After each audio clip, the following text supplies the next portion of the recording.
حلم العديد من لاعبي كرة القدم بعد الوصول إلى القمة أن يقوموا بتوفير الرعاية اللازمة لأسرهم وعائلاتهم، حيث نشأوا وتلقوا الرعاية في طفولتهم. ولكن في الواقع ذلك الحلم لا يخص بعض اللاعبين، حيث يوجد بين هؤلاء النجوم من لا يهتمون بأمر عائلاتهم على الإطلاق. لنتعرف عليهم. أولاً، فيرجيل فان دايك. أولاً وقبل كل شيء، هل لاحظت أن المدافع الهولندي المخضرم فيرجيل فان دايك لا يحمل اسم عائلته على القميص الخاص به؟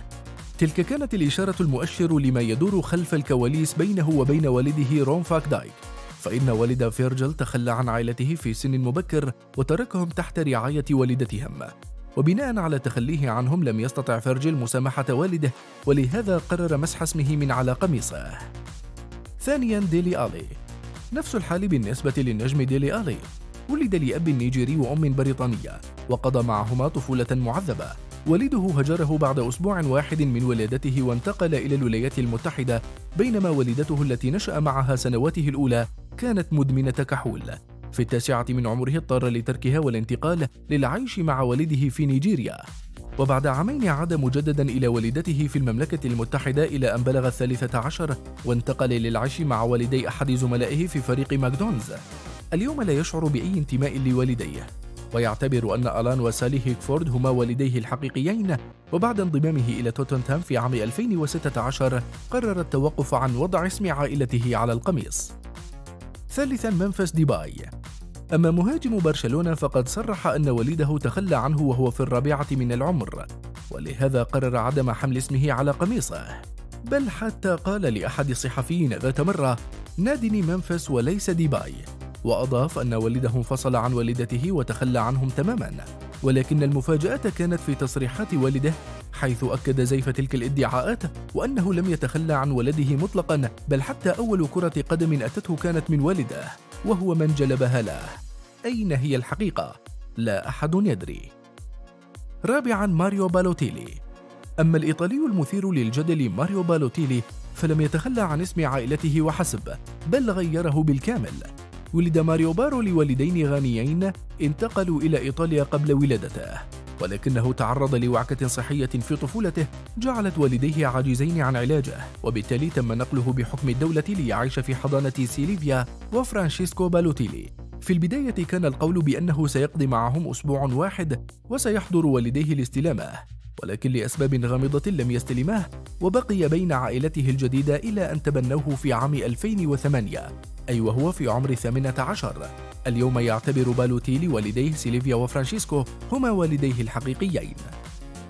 خامساً، أينيس لمايتلاند نايلز. كل ما نعرفه عن نايلز هو أنه نشأ مع والدته جولز وشقيقه كوردي، ولكن على ما يبدو أنه لم يعد يحب والدته على الإطلاق.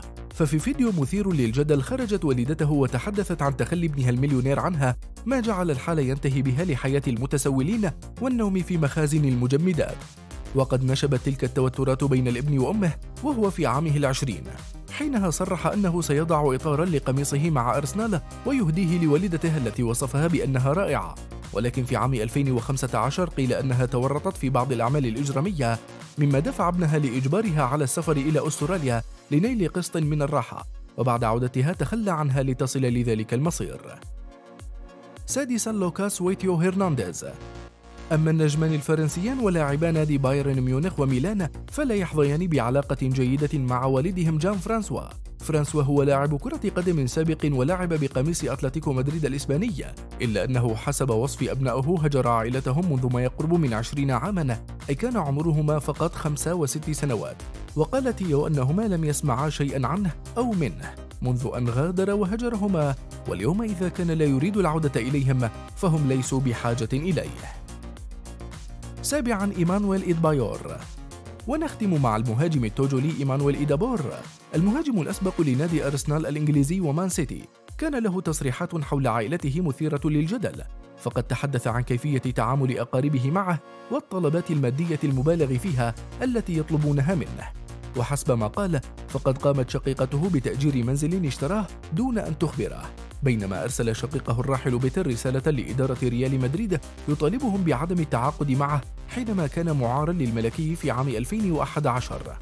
باقي أفراد عائلته تقوم بتقسيم ممتلكاته وهو لا يزال على قيد الحياة بعبارات مثل: من سيأخذ سيارته؟ من سيأخذ ذلك المنزل؟ وعبارات من هذا القبيل.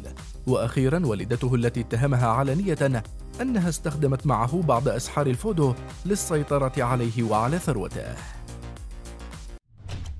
إذا أعجبكم محتوى قناتنا يمكنكم دعمنا أو الإعلان على قنوات متع عقلك عبر رابط الفان لايك في الوصف أسفل الفيديو.